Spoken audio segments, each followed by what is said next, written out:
ஸ்ரீ குருபியோ நமக. ஸ்ரீ குருபியோ நமக. இன்றைக்கி நாம் பகவத்கீதையில் சாப்டர் 1 14th ஸ்லோகா பார்க்கலாம். தத ஸ்வேதைர் ஹயைர் யுக்தே மஹதி ஷந்தனே ஸ்திதௌ மாதவ பாண்டவஷைவ திவ்யௌ சங்கௌ பிரதத்மது. இன்னொரு தடவை சொல்லலாம்.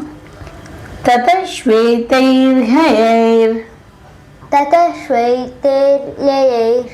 ஹயைர் யுக்தே மஹதி ஸ்யந்தனே ஸ்திதௌ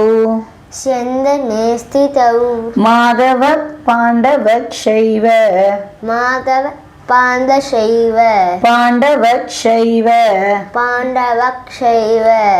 திவ்யௌ சங்கௌ பிரதத்மது.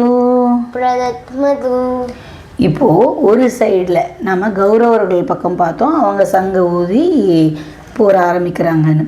இன்னொரு சைடில் யார் இருக்கா? ஆப்போசிட்டில் அந்த பக்கம் கௌரவர்கள் இருக்காங்க, இந்த சைடு யார் இருக்கா? பீமர். அதான் அவங்க யார்? பீமர், தர்மர், அர்ஜுனர், அவங்கெல்லாம் யார்? பாண்டவர்கள். ஓகே, பாண்டவர்கள். ஸோ அங்கே வந்து என்ன பண்ணாங்க, வெள்ளை குதிரை பூட்டிய மிகச்சிறந்த ரதத்தில் அமர்ந்திருந்த பகவான் கிருஷ்ணரும் அர்ஜுனனும் தங்களது தெய்வீக சங்குகளை முழங்கினர். ஓகே, வெள்ளை குதிரை இருக்கிற ரதத்தில் தான் கிருஷ்ணர் அர்ஜுனர் இருந்தாங்களாம். அவங்க ரெண்டு பேரும் அவங்கவுங்க சங்கை வந்துட்டு முழங்கினாங்களாம். பீஷ்ம தேவரால் ஒலிக்கப்பட்ட சங்குடன் ஒப்பிடுகையில் ஸ்ரீ கிருஷ்ண அர்ஜுனர்களின் கைகளில் இருந்த சங்குகள் திவ்யமானவை என வர்ணிக்கப்படுகின்றன.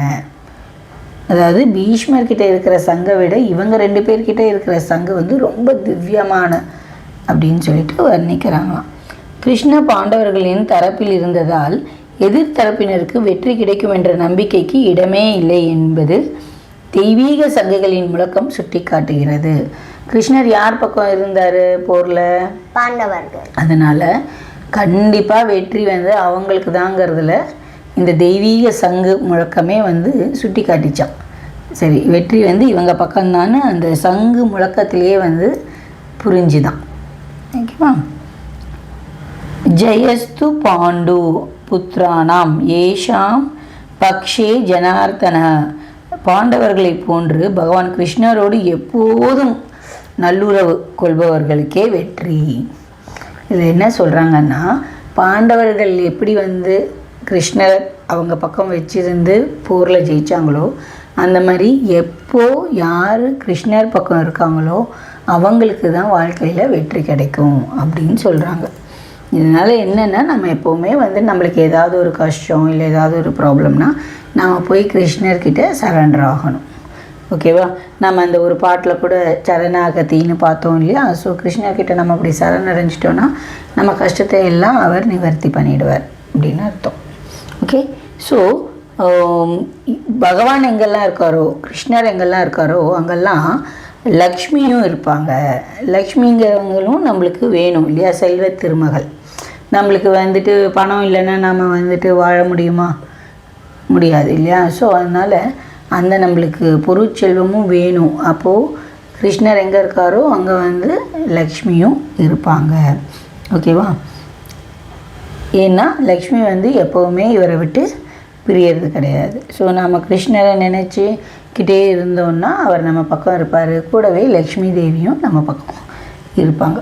ஓகே, இரு நண்பர்களும் அமர்ந்திருந்த ரதம் அக்னி தேவரால் பரிசளிக்கப்பட்டதாகும். கிருஷ்ணரும் அர்ஜுனரும் ஒரு ரதத்தில் உட்காந்துருக்காங்கல்ல, அந்த ரதம் வந்துட்டு யார் வந்து ப்ரெசென்ட் பண்ணாங்கன்னு தெரியுமா? அக்னி தேவர். ஓகே, காட் ஆஃப் ஃபயர் அவர் தான் வந்துட்டு பரிசளிச்சிருக்காரு. ஓகே, உலகில் எங்கு சென்றாலும் எல்லா திசைகளையும் வெல்லக்கூடிய ஆற்றலை அந்த ரதம் பெற்றிருந்தது.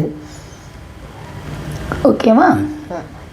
ஸோ எங்கே உலகம் எங்கே போனாலுமே வந்துட்டு அந்த ரதத்தில் போகிறவங்களுக்கு தான் வெற்றி அப்படிங்கிற மாதிரி சொல்கிறாங்க. ஸோ இதுதான் இந்த ஸ்லோகம் 14ஓட அர்த்தம். ஓகேவா? நம்ம நெக்ஸ்ட் கிளாஸில் ஸ்லோகம் 15 பார்க்கலாம். ஓகே, நன்றி. நன்றி.